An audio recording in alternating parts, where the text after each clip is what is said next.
Finally, and the reason we're here tonight, and I'll get off the podium here, is my distinct pleasure to introduce our speaker tonight, Robert H. Bob Casey. On a personal note, I might say that Bob and I have shared podiums twice before. I had to follow Bob, and it's tough following Bob with all that he knows at the Berry Ford Festival at Berry College in Rome, Georgia in 2003, when they celebrated the Ford Motor Company Centennial. And we both had the honor of giving eulogies at Ford historian Ford Richardson Bryan's funeral in 2004. Well, I'll never forget Bob's closing statement.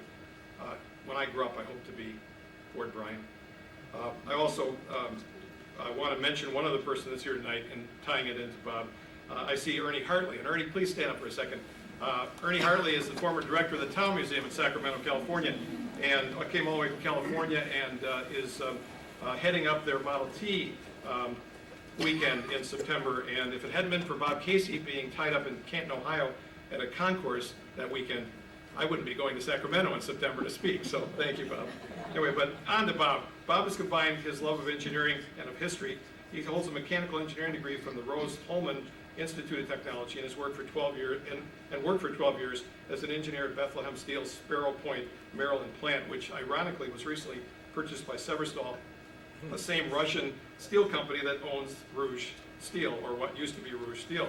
Bob also possessed a bachelor's degree in American history from Towson University in Baltimore and a master's degree in the history of technology, from the University of Delaware. He was a historian and curator for the Institute of Electrical and Electronic Engineers, the Sloss furnaces, correct? National Historic Landmark, and the Detroit Historical Museum before joining the Henry Ford Museum in Greenfield Village in 1991, where he is the John and Horace Dodge Curator of Transportation. Bob has written widely about technology and industry for academic journals and popular media, and his latest book, and you'll see the other three books that have come out, but we're waiting for the best book that's going to come out this year on the Model T. His latest work, The Model T, A Centennial History, will be published and shipped by Johns Hopkins University Press any day now, right? Next week. Yes, but please join me in welcoming Bob Casey.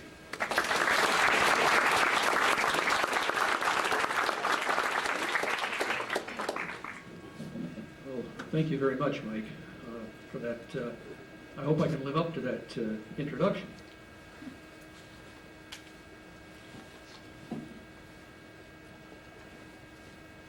We're here celebrating the 100th anniversary of the Model T. Various groups are doing, as Mike's just been talking about, lots of things related to that event. Looking backward, pondering a century's worth of ramifications of this car. And it's very easy to get caught up in the cosmic meaning of the Model T, giving it credit or blame for interstate highways, suburbs, the war in Iraq, global warming, and I can't entirely resist that temptation to comment on the car's cosmic meaning. But before I do, I thought it might be fun and hopefully useful to look back at the very early years of the Model T and ponder the reaction of the people who encountered it for the very first time. So let's try to put ourselves in the shoes and the minds of people who were the Model T's original target market. People like these, who are enjoying their Model T, or as Henry Ford said in his famous statement, enjoying hours of pleasure in God's great open spaces. The original target market were farmers or people who lived in small towns. So let's pretend that we're living in late 1908. And from one perspective, this seems to be a very technologically advanced age. The telegraph, the telephone, the electric light, the railroad have all been around for quite some time. The phonograph and the motion picture are newer, but they're already changing the nature of entertainment. The radio and the airplane have been invented, and of course the automobile has been around for about a decade. But if you're living on a farm or in a small town, most of these technologies do not impinge on your daily life. The phonograph, the motion picture are familiar. You might actually have a wax cylinder phonograph, or you might go to the movies. If you go to town, maybe once a week. But the average person does not regularly send or receive telegrams. Telephones are still rare, and they're primarily used by businesses. Very few people have electricity in their houses. Very few people have ever heard a radio signal. because radio is used mostly for communication between ships. And there's still no voice transmission. The only radio communication is dots and dashes. Most people have never seen an airplane. In fact, some people still don't believe in them. And many have not seen an automobile. The railroad is familiar, of course, but most people don't ride the train very often. In fact, daily life still relies on muscle power, either human muscle power or animal muscle power. And if you're riding in one of these, the buggy down there in the lower right-hand corner, or the sleigh in the winter, or the one-horse shay up there in the upper corner, if you're riding in one of these, you don't move terribly rapidly. Now, a fast train can exceed 100 miles an hour, and trains routinely travel 50 miles an hour. But a horse at a gallop goes only, a typical horse, not a racehorse, but a typical horse, goes only 14 or 15 miles an hour at a gallop, but of course, horses used in transportation are generally not galloping, especially if you're pulling something like this. At a trot, a horse might average 7 miles an hour, and a horse walks about the same speed as a man or a woman, 3 to 4 miles an hour. So if you're traveling any distance, your horse is walking, because if you move it along too briskly, the horse gets tired. So most of the time, in 1908, most of the time, most people in rural areas are moving no more quickly than George Washington did when he was returning to Mount Vernon after the Revolution. Or for that matter, no more quickly than Julius Caesar did returning from Gaul. The world is still moving, most of the people are still moving relatively slow. And a 10-hour trip by horse, allowing 4 hours each way and 2 hours spent at the destination, implies a travel radius of only 16 to 28 miles.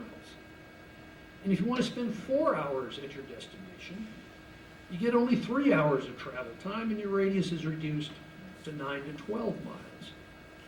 So this is the circumscribed world of farmers before the coming of the automobile. And this is why most farmers took trips to town only once a week, because it took a whole day. And this is why a trip was such a big deal. Now compare the very first Model T trip.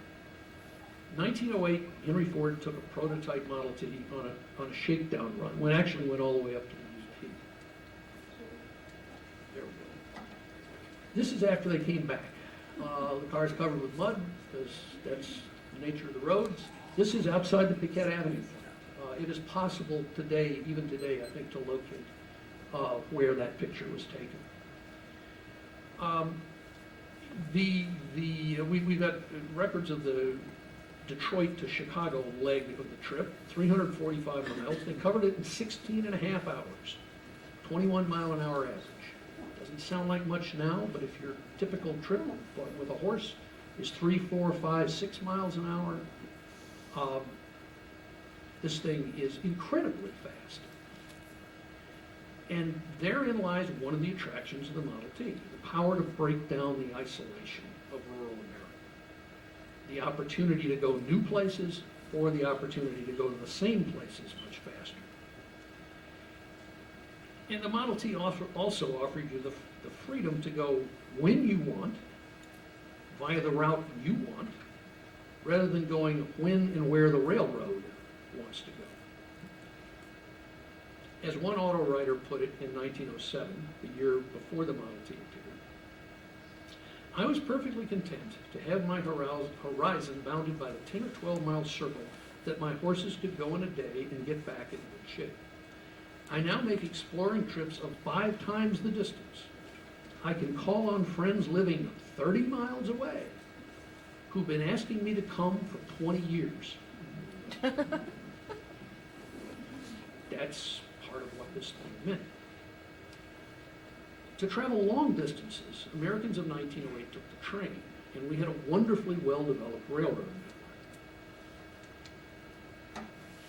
This map is from 1899, but railroad network was pretty well complete then. You can see, especially in the eastern part of the country, it's just, there's hardly, you know, the routes go everywhere. And in fact, this was so well developed that we really neglected our roads. And the Model T had to be designed actually to drive over what were probably the worst roads in the industrialized world. American roads were really awful. But even this great railroad system seems somewhat at odds with Americans' love of individualism. Listen to another auto enthusiast describe what drew him to this new transportation technology. He said it was the feeling of independence, the freedom from timetables, from fixed and inflexible routes, from the proximity of other human beings than one's chosen companions, the ability to go where and when one wills, to linger and stop where the country is beautiful and the way pleasant, or to rush through unattractive surroundings, to select the best places to eat and sleep, and the satisfaction that comes from the knowledge that one need ask favors or accommodation from no one, nor trespass on anyone's property or privacy. There was a powerful attraction for private transportation. And this is one of the very earliest Model T brochures. Another side of the attraction of the Model T has to do with power. Today we take for granted the opportunity to control the power residing in an automobile. We relish high acceleration or smooth cruising at highway speeds. But before the spread of the automobile, the only people who ever had such an experience were locomotive engineers. And locomotive engineers were genuine heroes. They were controlling unprecedented amounts of power, running at great speeds. And of course that could be dangerous, but that only added to the mystique. The automobile offered ordinary people the chance to approximate the locomotive engineer experience. Listen to Marius Crarup, and he is a man who accompanied Tom Fetch on the second transcontinental automobile trip. We have their car actually in the museum. It was the second one to go from San Francisco to New York in 1903. Crarup says the sensation which arouses enthusiasts for the automobile comes almost solely from the introduction of the superlative degree of speed and from the absence of effort or fatigue. The automobile is a vehicle that touches a sympathetic chord in most of us. He wrote those words in 1906. They're just as true today.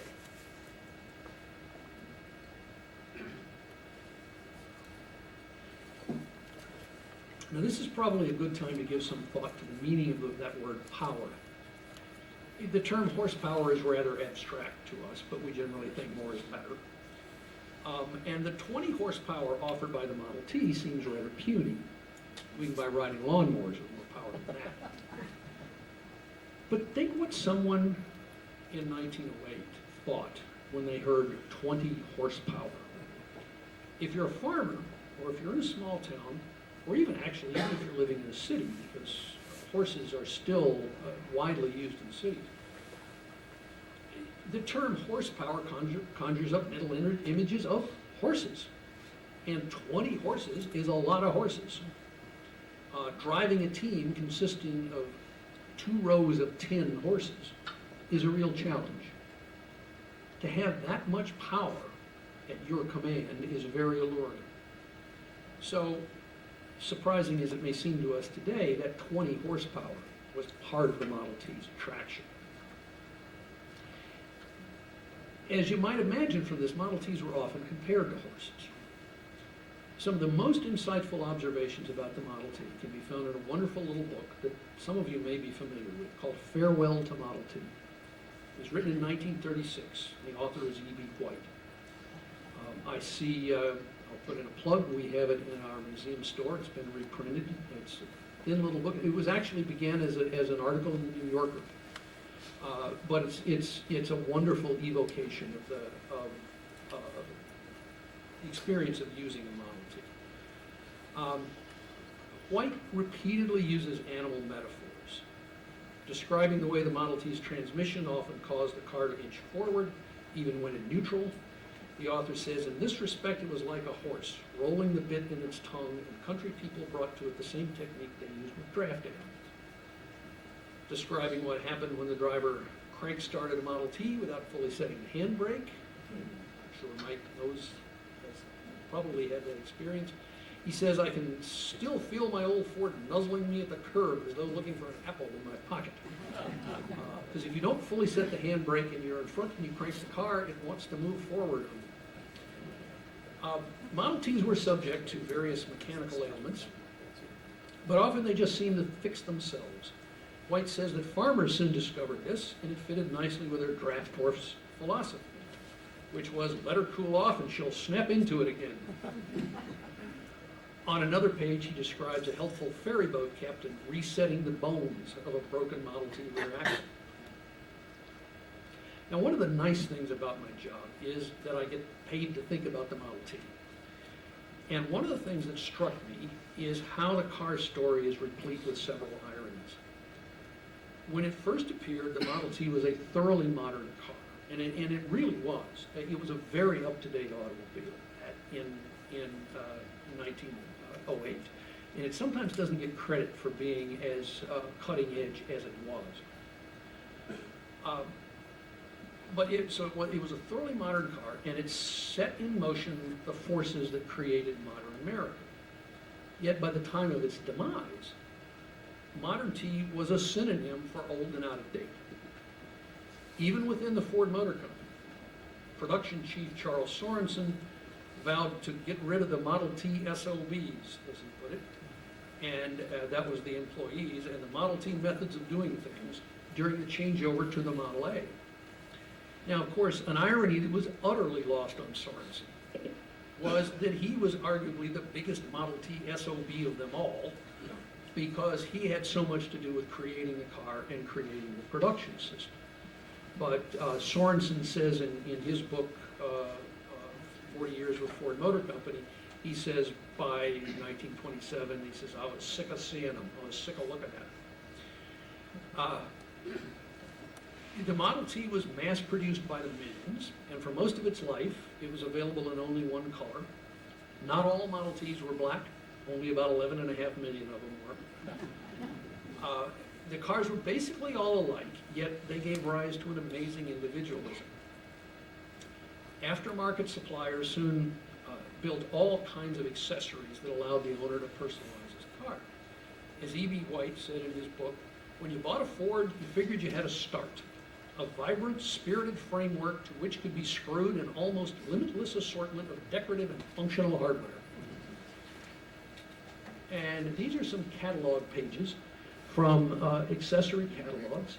On the far left, there are various devices for testing, for gauging either the gas tank or the oil level in the car. The gas tank was under the seat, and there was no gas gauge. So to find out how much gas is in your tank, you get out of the car, you take the seat out, you unscrew the gas cap, and you stick a stick down inside. And so there's various kinds of gas gauges that you could add on. To check the oil, there was no dipstick. There's two little petcocks on the crankcase, and you open the top one, and if oil comes out, you got too much. And if you open the bottom one and oil doesn't come out, you have too little. But you got to crawl down and reach underneath the car. So there's various devices to get around that. There's also various devices on the middle page there for providing some kind of heater, because there's no heater in this car. Driving a Model T in winter weather can be quite breezy. And then there are also various devices for avoiding crank starting a car. And that's one of them is seen on the right. There was also a magazine, that one on the right, you may see up at the top, it's labeled the Ford Owner. There was a magazine, not sponsored by Ford Motor Company, this is entirely separate, called the Ford Owner. And it was the automotive equivalent of something like Mac World or PC World. It was everything Ford, all kinds of tips and ads and stories about people and their Fords. And the Accessories were just almost unlimited. Safety reflectors for the rear, winged radiator caps, clamp-on lights for the dash, toolboxes for the running board, sun visors, emergency containers for oil, gas, and water, shock absorbers. Model Ts had no shock absorbers. So-called Rocky Mountain brakes.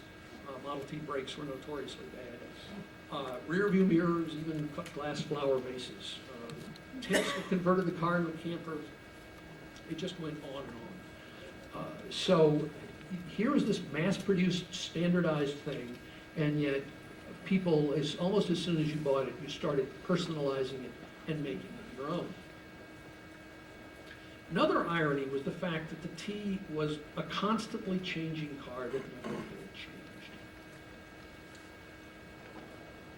On the left there is a very early Model T, an early 1909 model, one of the so-called two-pedal, two-lever Ts.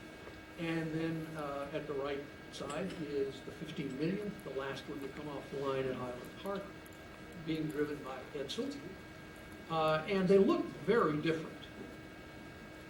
One car looks old, and one car looks for 1927, not that old. And if you compare Model Ts across time, and if you look at individual parts in detail, you'll find that there are thousands of changes.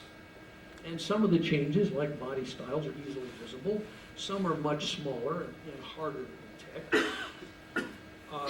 Changes to carburetors and springs and steering knuckles and wheel bearings and axle housings.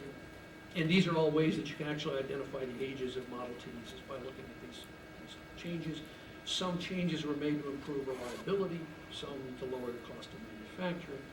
But the basic concept of the car never changed. And its essence as a simple, rugged, basic, universal car for everybody never changed. And that's, of course, after 19 years of production, it was obsolete. And that's why Charlie Sorensen is actually in the back seat. That's why Edsel was delighted to be driving the last one off the assembly line. He wished he'd done it several years earlier. That's why Charlie Sorensen was delighted to be riding in the last one off the line. He wished it had been done earlier. And yet, Henry Ford wasn't anywhere near delighted. There's another picture, actually a more often used picture. There took a sequence of them as they were coming out of off the assembly line, and Edsel they're still inside the plant. Edsel is driving off, and you can see Edsel's kind of eager. He's happy about this. And Henry looks really pensive. He's pondering the demise of this thing and pondering what he's going to do to replace it. But it was 19 years old. It was obsolete. Finally, I want to close by coming back to the present and looking at least one of the cosmic lessons offered by the Model T. The T reminds us that more often than not, invention is the mother of necessity. Now think about that for a moment, because we usually hear it the other way around. Necessity is the mother of invention. In fact, most new inventions are not really necessities. People survived for millennia without radios, electric lights, iPods, or automobiles. In an age without automobiles, we simply structured our cities, our lives, our habits to accommodate the limits of the transportation systems available to us. So there was no segment of the population that was clamoring for a motorized version of the buggy or wagon. But once the automobile became available, it tapped into a latent desire, a desire that many people didn't even know that they had, but they're reflected in some of those remarks that I read earlier. We discovered that the automobile allowed us to do things we didn't know we wanted to do. Travel at high speed, at least relatively speaking. 21 miles an hour was high speed when your life moves at the rate of a horse, the rate at which a horse walks. Travel at high speed on our own schedule, control the power of a large machine, own something complex and impressive.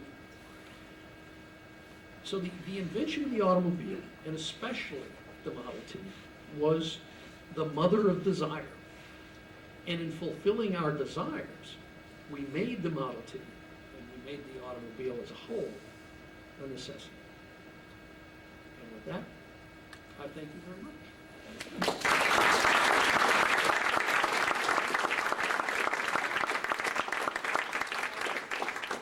Other questions, please, before we go over the garage? I've got time. If anybody's got any questions, I'd be glad to try to answer. Yeah. Say, Bob, I think we're going to go to the garage in a minute and take a look at a Model A. Would you sort of set the stage for what we're going to see in the garage and lead us into the transition from the T to the A and how that sort of came about? The Model T sales peaked in 1923, and they began to fall off thereafter. And they were especially falling to Chevrolet, what they called it a conquest sales. People who used to be Ford owners who were buying Chevrolets. Chevrolets were more expensive than Fords. Nobody could compete with Ford on price. But Chevrolets were better looking, they had more performance, they were more luxurious, and consequently people believed they were getting more value. So yeah, it cost a little more, but they thought they were getting more. And times were prosperous in the 20s, so they were willing to pay a little more. And eventually, after the prodding of Edsel and after people like Ernest Kanzler got fired for telling the truth about the Model T, eventually Henry Ford finally agreed, yes, we need a new car. And so they set about designing a new car. They shut down the assembly line and for several months had no production at all. They didn't start designing the Model A and keep the T in production. The Model A was, for the time, a modern car. It had a four-cylinder engine like the Model T, but it had four-wheel brakes. Now, they were mechanical brakes. They weren't hydraulic brakes, but they were much better than Model T brakes. It had a sliding gear transmission, essentially similar to the kinds of transmissions that we would have on standard transmission cars today, except it wasn't synchromesh. But the planetary transmission that the Model T used was obsolete by that time, although many years later it would be reborn as the automatic transmission. So it had an up-to-date transmission. It was an all-steel car. It was where the Model T's top speed was maybe 40 miles an hour, maybe 45 going downhill. Model A's would do 60. It was a more comfortable car. It was available in a lot of different colors. It was a very elegantly styled car. In fact, it was very consciously styled, very consciously borrowed cues from the Lincoln. And you park a Model A and a Lincoln next to one another, and there's a real family resemblance. In fact, I think the Model A was a better looking car than the Chevrolet of the era. So there were a number of things about it that made it an up-to-date car for 1928 when it was introduced. And Ford, both Edsel and Henry hoped that the Model A would last as long as the Model T. Well, the Model A lasted 4 years. Because by then we were into the era of the annual model change. By then the market was being pretty well saturated. And you had to give people, buyers, a reason to give up a perfectly good 2 or 3 year old automobile and buy a new one. And one way you do that is you change the styling so that the 3-year-old car looks 3 years old and the new car looks modern, and everybody wants to be modern, so they need to buy a new car. So the Model A was simply not going to last 19 years or 15 or 12 or even 5. But that's the background and the transition to the Model A. Yeah. Why did go back and choose the Model A for the designation? I think to thoroughly confuse future Ford historians. The question was why the name Model A? Because the very first car that Ford Motor Company built was also, in 1903, was also called the Model A. And they went through a number of letters up through T, and you might logically say, why not the Model U, or the Model V, or the Model W, or the Model X, or something like that. It seems that Henry thought that the Model A was such a break with the Model T that he didn't want people to think that it was somehow a continuation of the Model T. We're going to make a clean break, and so we're going to go all the way back to the beginning of the alphabet. And I guess he figured not enough people had bought cars in 1903 to remember that there had once been another car called the Model A. Yeah. What did cars cost at that time? And what the question was, what did cars cost? Cost in 28 or? Well, I don't know. Those 19 years. What did they sell for? The Model T touring car, which was the most common body style, when it came out in late 1908, it cost $850, which was more than.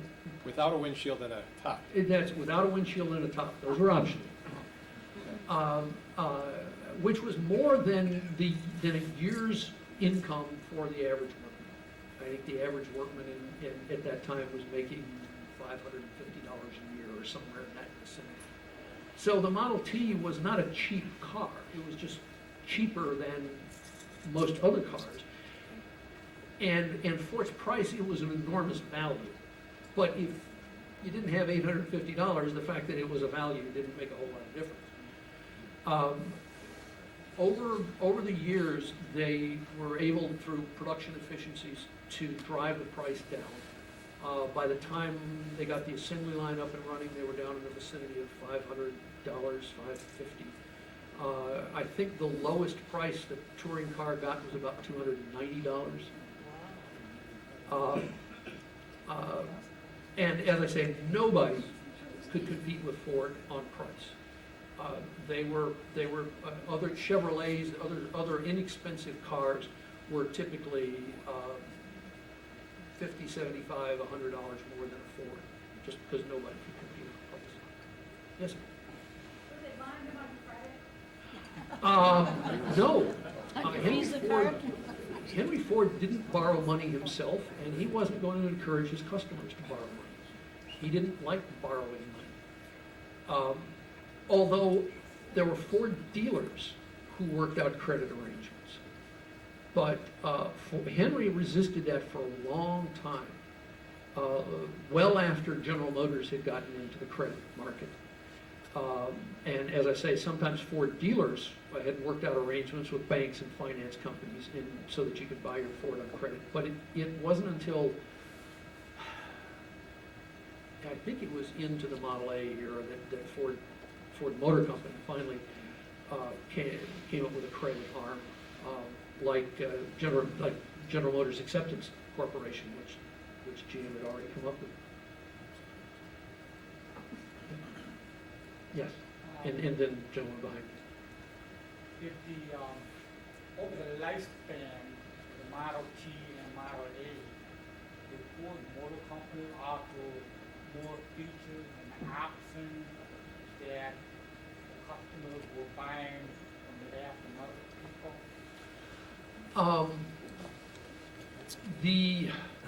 With the Model T, Ford didn't offer a whole lot of options. Eventually, things like tops became standard, although bumpers remained options. For a long time, starters were options on Fords, what they call demountable rims, which is not a demountable hub as we think of now, when the whole wheel comes off. It literally was the rim on the outside of the wheel that would come off and be remounted. But that was optional. With the Model A, there were more things, what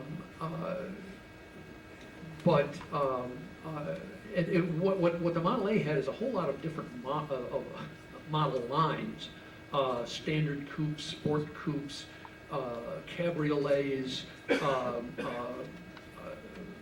standard Phaetons, sport Phaetons, which had different trim levels and different upholsteries and all inside them. But there was still a hefty aftermarket for accessories, that heaters and that kind of thing. And then, yes, sir. I think another big appeal of the Model T, which you haven't touched on yet, was the fact that parts were universally available and you could service the darn things yourself Yes. with hardware store tools.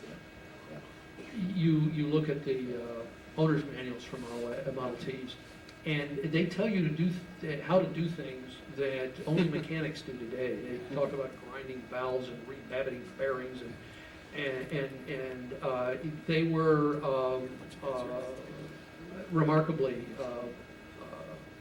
serviceable. Yeah. Yes, sir. Interested in the transition from the Model T to the Model A? How many months, the effect, like were workers off and not paid for a long time? What percentage of employees were paid for whatever, what the dealers do for X months, that kind of thing? For most of the employees and most of the dealers, they simply waited. So they weren't making any money? That's right. They laid employees off. Dealers, you were hoping you were doing a brisk market in repair and parts and used cars because there was no new product to sell. How many months? Let's see. It was May that the production shut down, and Model A production theoretically got up and running in December, but it was well into it was into 1928 before there was really much Model A production. They had difficulties early. It was a wrenching transition for Ford Motor Company. It was really extraordinarily difficult because they had become so specialized. They were not really an automobile company. They were a Model T company. That's what they knew how to make. And to kind of step back and make something different was they had machines that could only be used on Model Ts. And if they wanted to make another model, they had to scrap a bunch of machines and build new ones or buy new ones because they had machines that were so specialized they were only good for making Model T parts. I'm a little surprised they didn't have more than one plant where they could still make some Model Ts and some income while There were that 15 millionth Model T is kind of the symbolic end. There were, in fact, at some of the branch plants, and both in the United States and overseas, there were still some cars assembled after that from parts, but actual production of Model T parts shut down. And this was also the time when they were transitioning to the Rouge. They had been moving production of Model T parts gradually to the Rouge from Highland Park. They never moved production of the production line, the Model T assembly line, to the Rouge. They shut it down. The Model A was all made at the Rouge. So they had to put new machines in to make Model T parts, and they had to install an entirely new assembly line at the Rouge. Bob, talk briefly about the $5 day, the turnover in the plant as a result of moving assembly line, that whole era of 13, 14, and the time, and how much time it cut off producing the Model T. The great non-technological innovation that came out of this was the so-called $5 day. Once they got the assembly line up and running in late 1913, and it was more than the chassis line, it was assembly lines for engines and transmissions and magnetos and axles. All these things were being done on their own line, and then it all came together on the chassis line. They found that the workers didn't want to do the work. They didn't like the work. And people would come in, they'd hire in at Ford, and they'd stay a month, a week, and they'd leave. And the turnover was like 300%. They just have to hire huge numbers of people to keep the employment full. That people just said, we're not going to do this. Well, Ford wasn't about to go back to the previous production methods. So they had to find a way to overcome this turnover. And it also, there seems to be, especially among, on the part of James Cousins, who was essentially the business manager of the operation. There does seem to be some sense that he recognized that this enormous inequity. Ford Motor Company had a small group of stockholders, what today we would call closely held. And even with all this turnover and everything, they were selling cars to beat the band, and they were making money hand over fist. And Malcolmson seemed to have been concerned about the huge amounts of money he and Ford and the other few stockholders were making, and the much smaller amount of money the workers were. So between that and between this turnover problem, ultimately, Ford and Malcolmson, Ford and Cousins together, it seems, came up with this idea of increasing pay. If people won't do the job, well, we'll make it worth their while. And they kicked around various ideas, and they finally settled on $5 a day. The going rate at that point for unskilled labor, which is what assembly line work was considered, was about $2.35 a day. So you're talking about doubling the wage. Well, the work's just the same. It's just as hard. It's just as relentless. But now, that's a lot of money. And you don't even have to be highly skilled. You just have to be willing to really work very hard. And they went from begging people to come to work for them to turning people away. I mean, literally. And what happened is then that stabilized their workforce. Other car makers in Detroit soon realized that this assembly line trick, that's the way to build cars. That's the way to lower the cost and raise production. And they soon discovered if you're going to do assembly lines, you're going to have to pay high wages. It's the only way you're going to get people to do the work. And so it tended to elevate the wages in this area, and also tended to drive out any industries that couldn't pay those wages. And this is when we become the one industry town, because nobody else can afford to put their plant here. You got to have so much income that you can pay those high wages. Those wages then ripple out.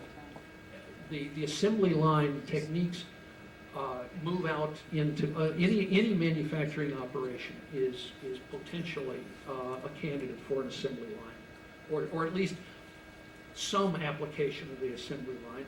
And again, if you're going to have people do that work, you got to pay those wages. And so it tended to elevate wages, eventually wages all across the country, and increase the size of the middle class, and enable people who made cars to turn around and be able to buy them. So it was an enormously important event, and we deal with its ramifications today.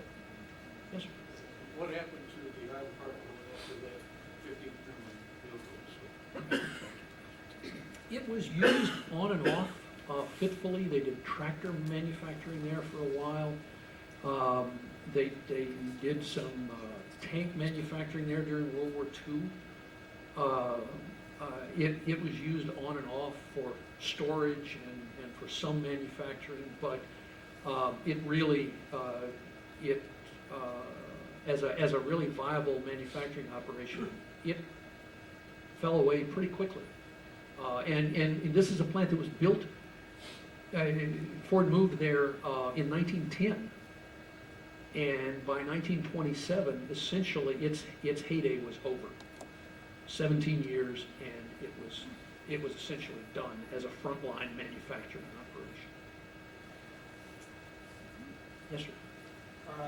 It's been rumored that the 1928 Model A Ford was the fastest Model A built.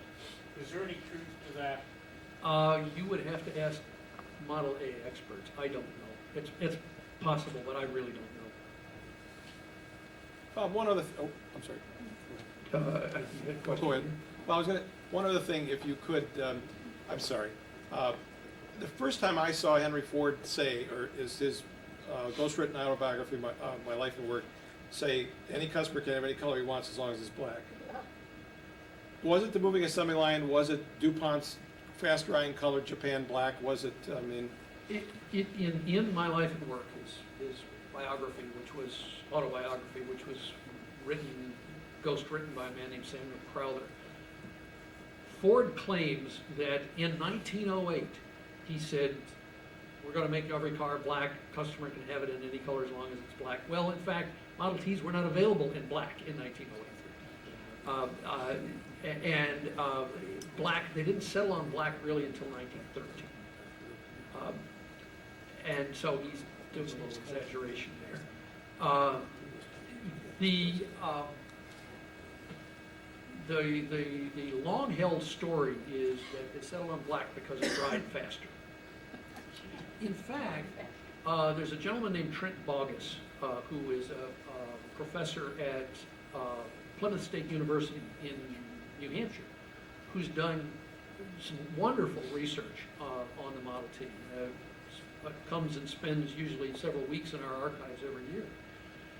And he has researched this paint business, and he's come to the conclusion that it didn't really have anything to do with the speed at which black dried.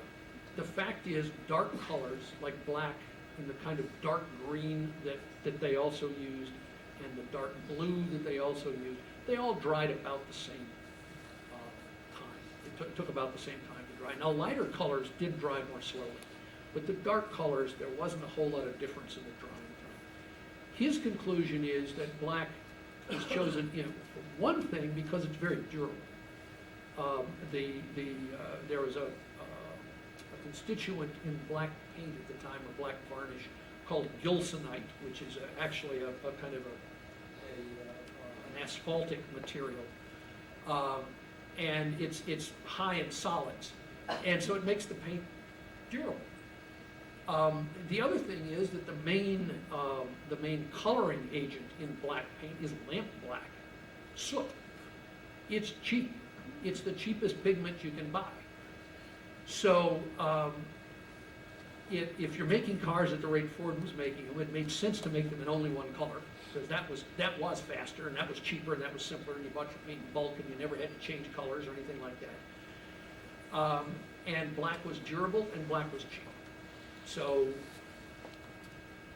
they made them black. Follow up on what you were talking about earlier about machinery, hardware, and all that sort of thing.